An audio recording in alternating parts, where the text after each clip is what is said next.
기도하겠습니다.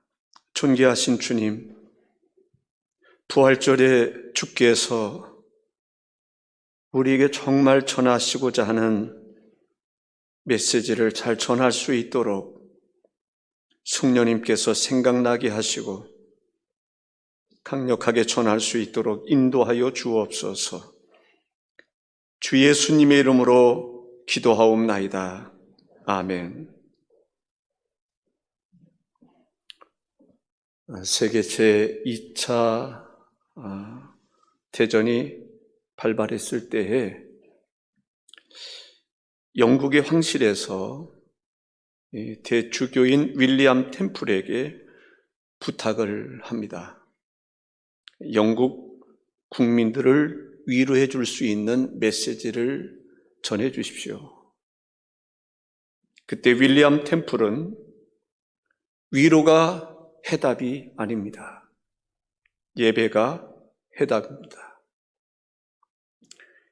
이 땅에 구하는 주의 모든 백성들이 살아계신 주님 앞에 엎드려 그를 경배하신다면 역사는 달라질 것입니다. 오늘 우리들에게 주시는, 한국 교회에 주시는 메시지와 같은 느낌을 갖게 됩니다. 코로나로 인해서 염려하는 사람들이 많이 있습니다. 정말 해답은 무엇일까요? 해답은 예배입니다. 한국 교회가 예배를 회복한다면 교회의 문제뿐만 아니라 이 민족의 문제도 해결될 줄로 믿습니다. 역사의 주관자가 누구신지 아십니까? 역사를 운행하시는 분이 누구신지 아십니까? 하나님께서 역사의 주관자가 되심을 믿으시기 바랍니다. 지금이야말로 한국 교회는 예배를 회복시킬 수 있어야 됩니다. 강력한 하나님의 말씀이 선포되어야 할 것이고, 한국 교회는 하나님을 경배하면서 찬양하고 하나님께 경배하며 하나님을 의지해야 될 줄로 믿습니다. 종교개혁자 하면 그래도 대표적인 인물을 루터라고 생각을 합니다. 루터는 신부였습니다. 그러한 루터가 깨달은 바가 있습니다. 성경을 통해서 가정이 얼마나 소중한가를 깨닫게 됩니다. 그래서 루터가 결혼을 하게 됩니다. 주변의 사람들이 만류를 했습니다. 그럼에도 불구하고 루터는 가정의 소중함을 알고 있었기 때문에 결혼을 했습니다. 누구하고 했느냐가 중요한 건 아닙니다. 물론 중요할 수도 있습니다. 왜냐하면 루터가 종교개혁을 일으키는 과정에서 얼마나 힘들고 어려운지 감당하기가 벅찼습니다. 포기하고 싶은 마음이 들었습니다. 절망적이었습니다. 그는 병들었습니다. 낙심하고 있었습니다. 그때 그의 아내가 상복을 입고 루터에게 나타났습니다. 루터가 병들었을 때 아내가 상복을 입은 거예요. 루터가 깜짝 놀랐습니다. 누가 죽었습니까? 누가 죽었기에 당신이 상복을 입으셨습니까? 루터가 말합니다. 하나님이 돌아가셨습니다. 하나님이 돌아가시다니요. 하나님이 죽으시다니요. 당신이 지금 낙심하고 절망하는 것을 보면 하나님이 돌아가시지 않고서야 어떻게 당신이 그렇게 낙심할 수 있습니까? 그때 루터는 도전을 받게 됩니다. 깨닫게 됩니다. 힘을 얻고 종교의 계획을 이루어가는데 큰 일을 감당했던 것을 볼 수가 있습니다. 저와 여러분에게 있어서 하나님은 어떤 분이십니까? 저와 여러분에게 있어서 예수님은 어떤 분이십니까? 예수님은 하나님의 아들입니다. 우리를 구원하기 위해서 이 땅에 인간의 몸을 입고 오신 구원자이십니다. 그분이 우리의 죄를 담당하시기 위하여 십자가에 달려 죽으셨습니다. 그 죽음의 의미를 사람들이 깨닫지 못했습니다. 십자가에 달려 죽으시는 그 예수님을 보면서 제자들은 낙심했습니다. 절망했습니다. 어떻게 해야 될지, 행동을 취해야 될지 알지 못했습니다. 죽기를 만류했습니다. 예수님 죽으시면 안 됩니다. 예수님이 죽으시다니요. 십자가에 달려 죽으시다니요. 우리가 만류하겠습니다. 막아보겠습니다. 십자가에 달려 죽지 않도록 우리가 힘쓰겠습니다.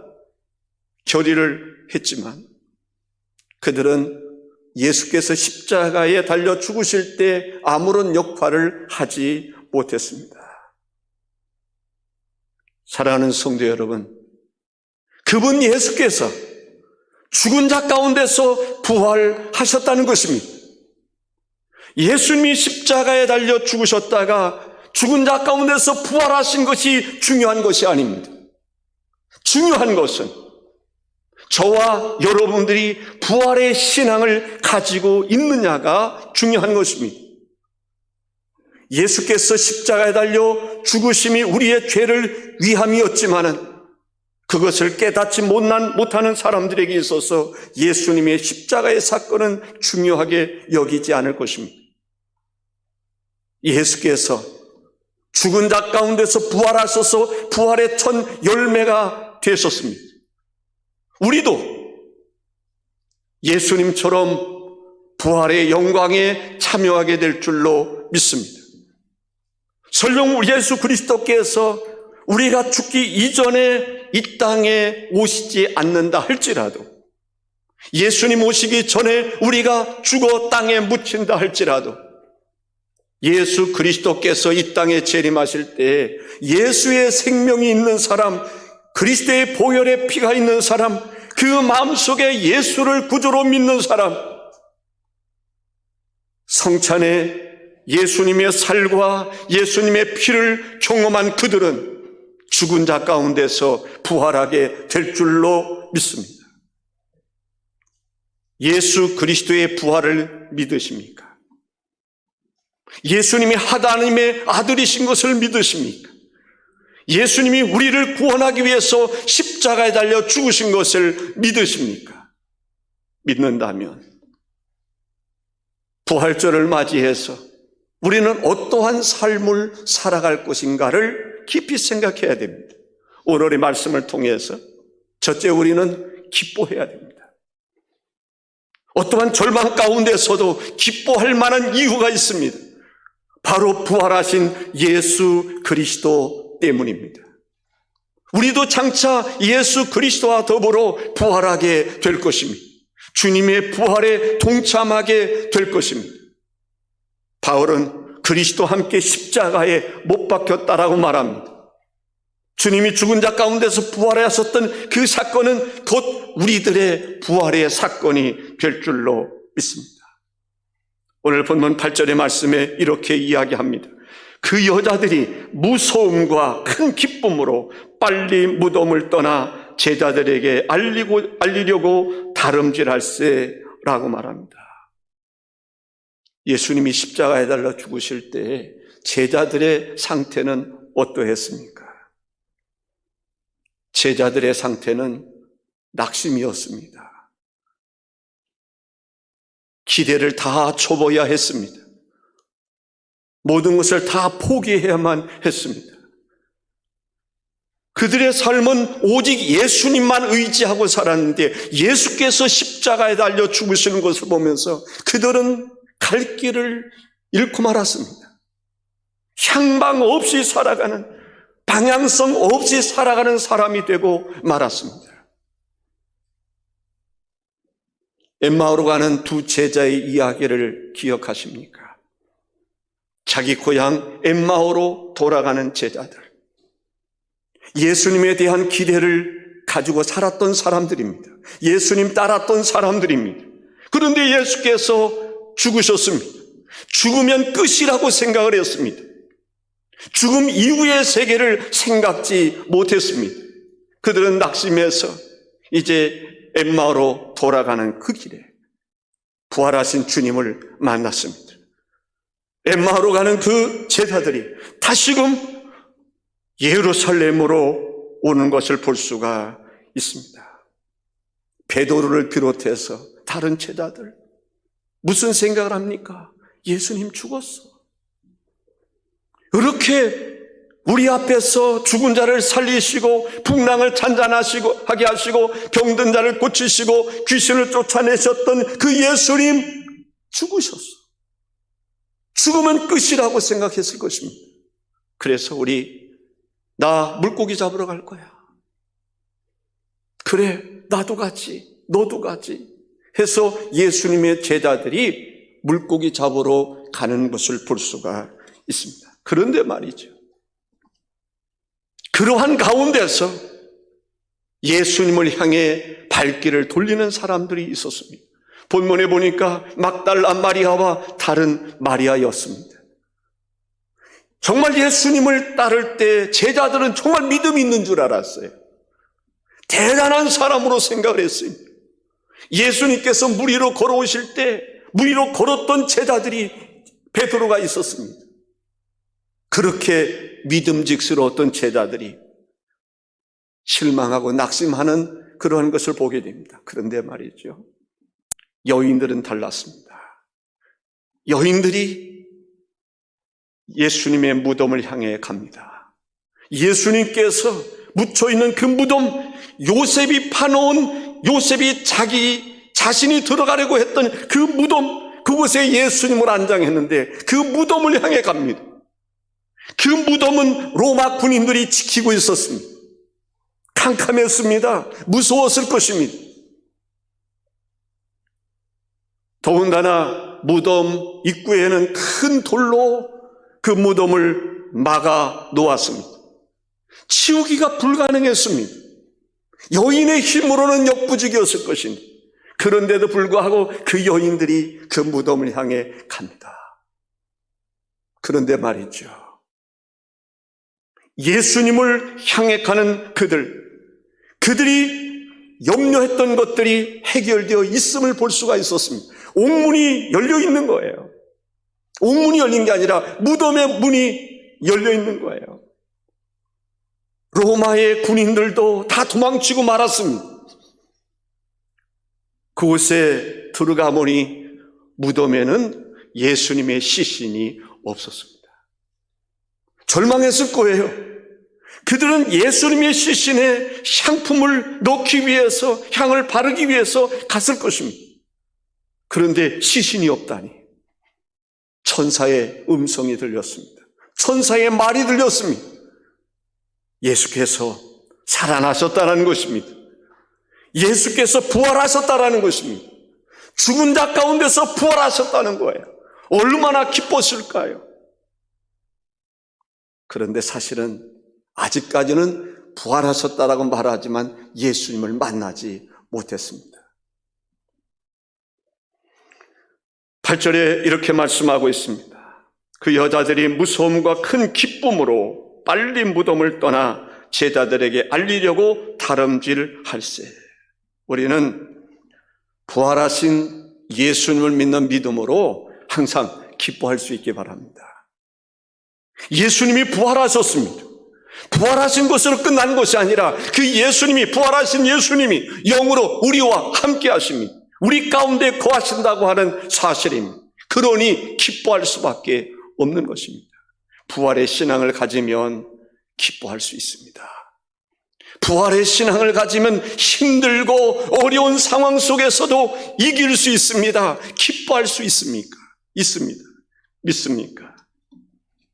성경은 첫째 아담이 범죄함으로 사망이 왕노릇했다라고 말합니다. 그런데 예수 그리스도께서 이제는 왕노릇하는 것입니다. 믿지 아니하는 사람들은 죽음을 가지고 우리를 협박할 수 있습니다. 죽음 앞에 굴복할 수 있습니다. 그런데 예수 그리스도를 구주로 믿는 사람은 죽음으로 우리를 협박한다 할지라도 우리는 굴복하지 않습니다. 왜 그렇습니까? 죽은 자 가운데서 부활하신 예수님이 우리의 왕이시기 때문에 그런 것입니다. 죽음의 벽을 깨뜨리시는 분이 예수 그리스도입니다. 죽음의 문제를 해결하실 수 있는 분이 예수 그리스도입니다. 예수님이 왕인 것이지요. 아멘이십니까? 그런데 예수께서 우리와 더불어 왕노릇하신다라고 말하고 있습니다. 우리는 예수님과 더불어 왕노릇하는 사람입니다. 사망 권세를 예수 그리스도께서 깨뜨리시고 이기셨습니다. 우리들도 사망 권세를 이길 수 있는 힘이 있습니다. 예수 그리스도께서 바로 그러한 힘을 우리에게 주신 줄로 믿습니다. 죽음은 누구에게나 찾아오는 것입니다. 사람은 태어나면서 죽음을 향해서 가는 것입니다. 언젠가는 우리도 죽게 될 것입니다. 진시 황제가 안 죽고 싶어서 불로초를 구하려고 아무리 했지만 불로초를 구할 수 있는 사람은 지구상에 없습니다. 죽었다가 살아났던 사람이라 할지라도 또 그 사람은 죽게 될 것입니다. 영생을 보장하실 수 있는 분은 예수 그리스도밖에는 없습니다. 성경에 보면은 나사로 이야기가 나옵니다. 나사로가 죽었습니다. 죽음 앞에 마르다와 마리아는 절망했습니다. 자기 오라버지가 죽었습니다.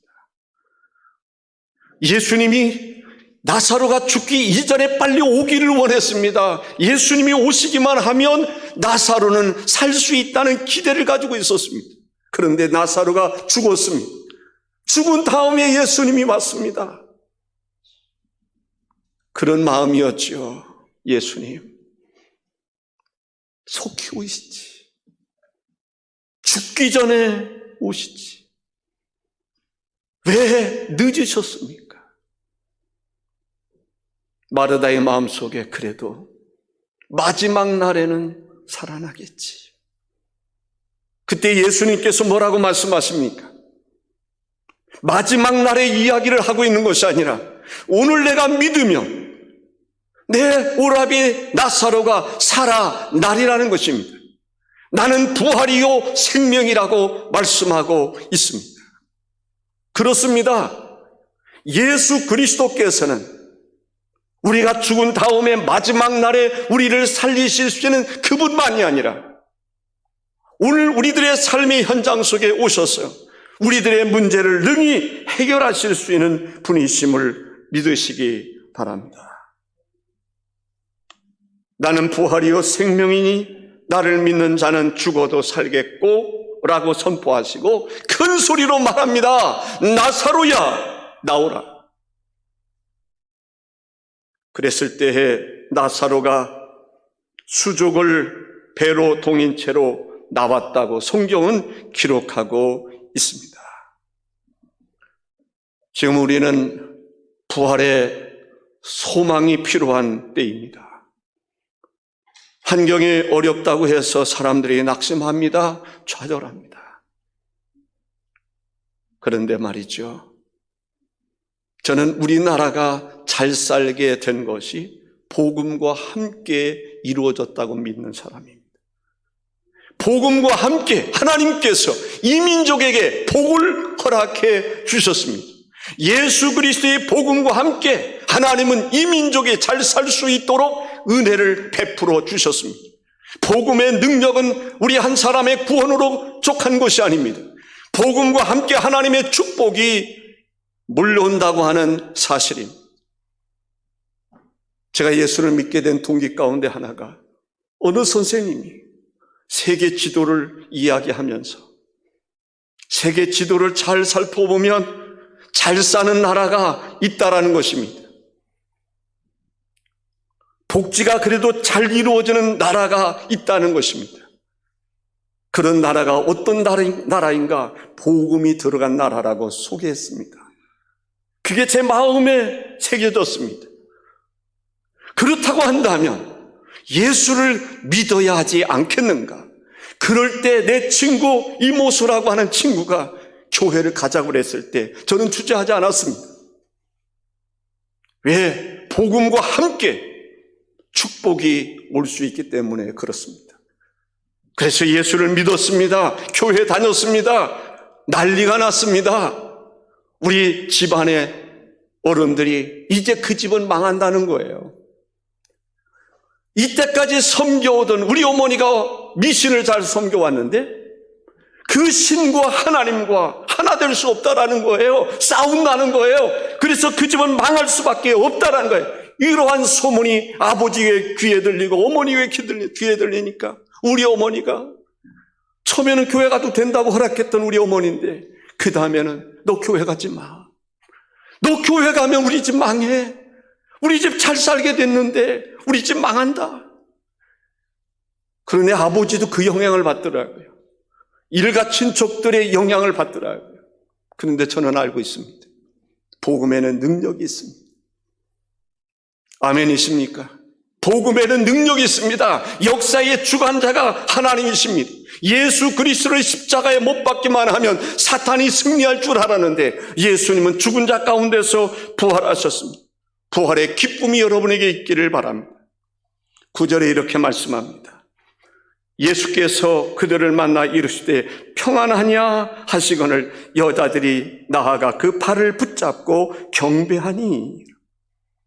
예수님 만난 것입니다. 천사들의 말을 들었습니다. 예수께서 부활하셨다는 것입니다. 죽은 자 가운데서 살아나셨다는 것입니다. 천사들의 말과 같이 이 여인들은 예수님을 만났습니다. 예수님을 만나면서 한 일이 뭡니까? 예수님의 발을 붙잡고 예수님을 경배했다라고 말합니다. 우리는 예수님을 경배하며 살아가는 삶이 되시기를 바랍니다. 부활신앙을 가진 사람들은 예수님 경배할 줄 알아야 돼요. 하나님을 잘 경배할 줄 알아야 하는 것입니다.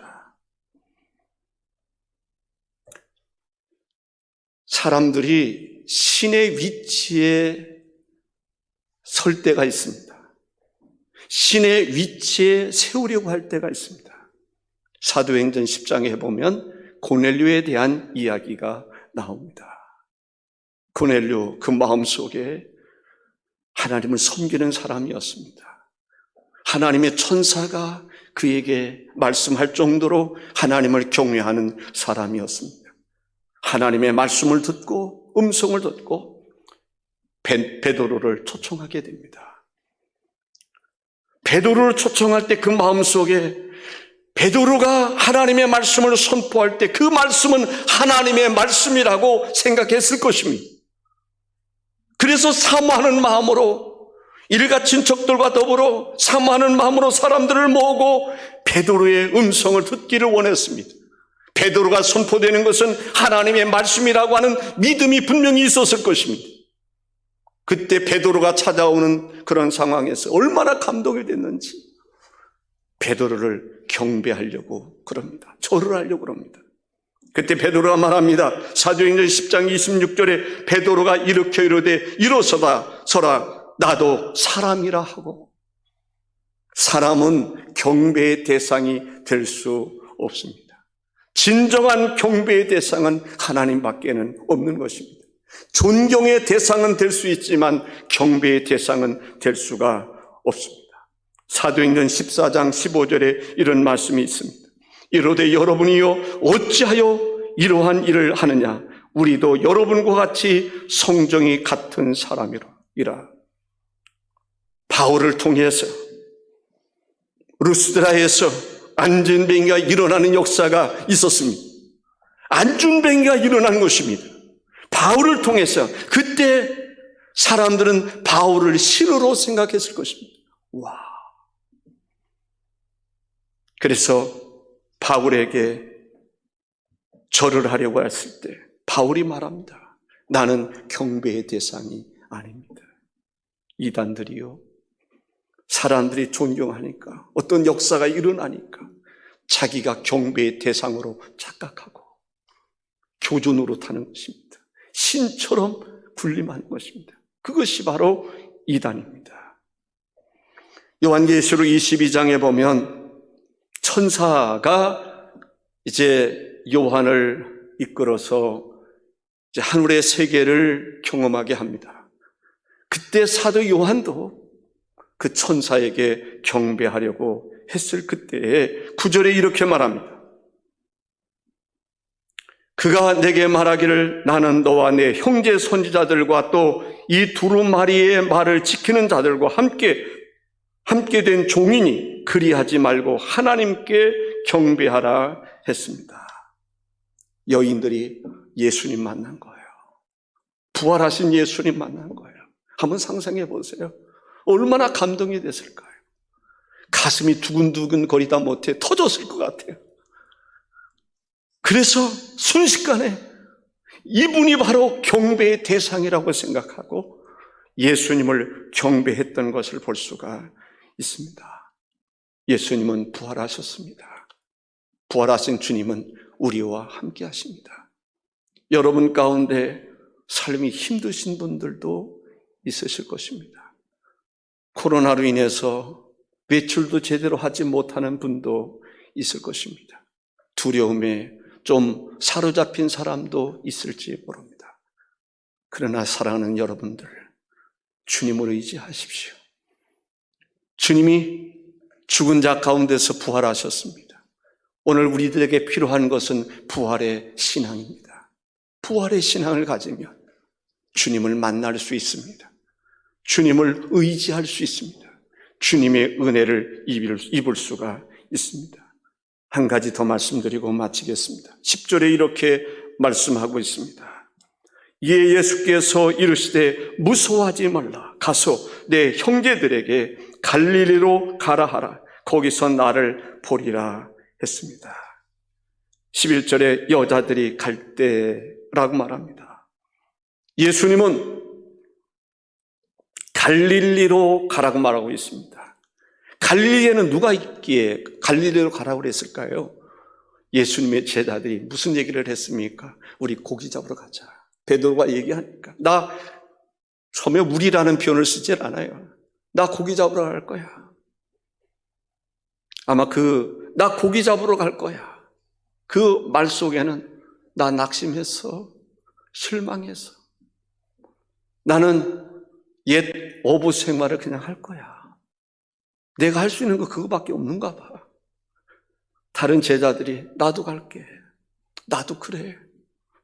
나도 갈게. 낙심해 있는 사람들이 지금 갈릴리에 있습니다. 제자들이 그런 사람이었습니다. 그 여인들에게 말하는 것입니다. 지금 갈릴리로 가라는 거예요. 가서 복음을 전하라는 거예요. 예수 그리스도께서 전에 이야기하던 대로 예수 그리스도께서 부활하셨다는 사실을 전해주라는 것입니다. 저는 이런 생각이 듭니다.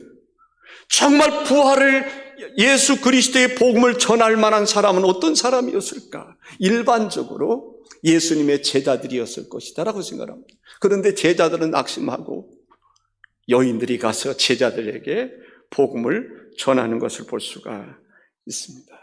오늘 우리들은 복음을 전할 수 있는 사람이 되어야 될 줄로 믿습니다.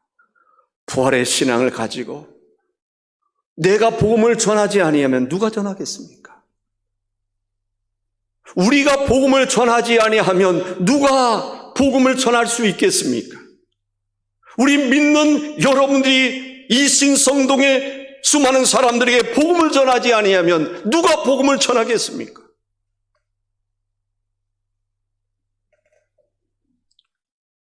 여러분들이 지금, 아니 오늘 하나님의 복음을 전하지 아니하면 언제 누가 복음을 전하시겠습니까?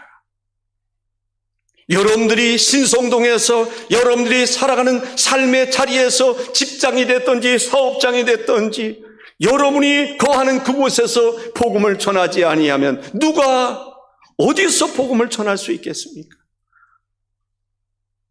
사람들은 그랬을 줄 몰라요. 예수님이 제자들 같은 사람이 복음을 전하는 것 아니냐, 훈련된 사람이 복음을 전하는 것이 아니냐, 훈련된 사람도 낙심할 수 있습니다. 복음을 전할 사람은 물론 남자만 전할 수 있는 것도 아니고 여자만 전할 수 있는 것도 아닙니다. 모든 사람에게 주님은 하나님의 복음을 전하도록 지상 명령을 내리셨습니다. 중요한 것은 저나 여러분들이 하나님의 복음을 전해야 될 주체라고 하는 사실입니다. 부활의 기쁜 소식을 전하면서 우리가 기뻐하시기 바랍니다. 아멘이십니까? 부활 신앙을 가지시고 기쁨이 충만할 수 있기를 바랍니다. 언제까지 낙심하고 계시겠습니까? 언제까지 실망하고 계시겠습니까? 언제까지 믿음 없는 사람처럼 살아가고 계시겠습니까? 이제는 부활의 신앙과 더불어 주님이 부활하셨다, 부활의 신앙을 가지고 기뻐할 수 있기를 바랍니다. 아직도 주님을 모르고 계십니까? 그분이 하나님의 아들이신 것을 모르고 계십니까? 주님을 경배하며 살아가는 성도들 되시기를 바랍니다. 주님을 찬양하고 주님을 높이고 주님을 경배하며 살아갈 수 있기를 바랍니다. 이 복음, 주님이 이 땅에 오신 그 목적이 천국 복음을 전하기 위함이었습니다. 주님이 바로 복음이었습니다. 우리도 복음 전해서 먼저는 이곳을 또 채워야 될 뿐만 아니라 죽어가는 영혼을 다 건져내실 수 있기를 주의 이름으로 축원합니다. 기도하겠습니다. 존귀하신 주님, 부활의 새벽, 부활의 아침, 부활절을 맞이하여 예수께서 부활하셨다고 찬양하고 외칠 수 있게 해주시니 감사를 드립니다. 부활하신 주님 만나서 막달라 마리아가 기뻐했습니다. 우리도 부활하신 주님 만남으로 기쁨이 충만하게 하여 주시옵소서. 부활하신 주님 경배하며 살았던 것처럼 우리도 주님 경배하며 살아가게 하여 주시옵소서. 베드로를 비롯해서 제자들 갈릴리에 가서 복음을 전하라고 말씀하신 그대로 우리도 주님이 전하라는 그곳에서 하나님 복음 전하며 살아가게 하옵소서. 주님의 나라에 이르렀을 때 하나님 우리를 위해서 예비해 주신 놀라운 은혜와 축복을 경험하게 될 줄로 믿습니다. 한 사람도 지옥 가는 사람 없게 하시고 한 사람도 하나님의 나라를 유업으로 받지 못하는 사람이 없게 하시고 한 사람도 낙오됨이 없게 하여 주시고 다 우리 사랑하는 금성교회 모든 성도들이 하나님의 나라에서 주님을 배울 수 있도록 인도해 주옵소서. 예수님의 이름으로 기도하옵나이다. 아멘.